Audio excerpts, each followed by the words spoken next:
Estimados, la pregunta número 1 dice realizar una tabla de frecuencia para las variables cualitativas antes y después de las recomendaciones. Esto es antes, según el texto, dice que la tabla 1 es antes de las recomendaciones y el texto 2 es para después de las recomendaciones. Espero que hayan leído el texto. O sea, no es solamente resolver sin haber leído previamente este texto.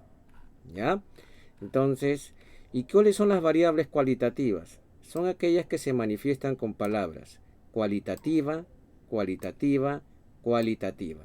Esas son las cualitativas, todas estas evidentemente antes y todas estas también después. ¿Y qué tienes que hacer? Comparar. Comparar qué ha pasado con la dureza, con el enroscado, con la cabeza. Eso es respecto a la pregunta 1. En la pregunta 2 tienes que hallar las medidas de tendencia central para la variable cuantitativa antes y después. ¿Dónde está la variable cuantitativa? Aquella que se manifiesta con números. Esta es la única.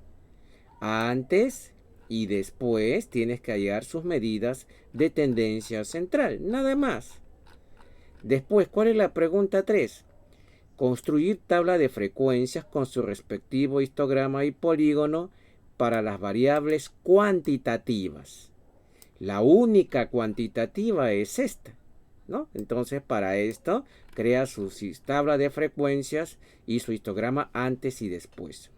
4. Dibuja el diagrama de cajas para la variable cuantitativa antes y después y cuáles tus conclusiones. Esto es antes, la tabla 1, la única cuantitativa, y lo mismo haces para la cuantitativa, que es esta, después, ¿no? Ahí lo dice, la cuantitativa es la que se manifiesta con números. Saca conclusiones. ¿Qué puedes observar? Y calcule las medidas de variabilidad para las variables cuantitativas. ¿Cuáles son las cuantitativas? Esta es la única, amigo.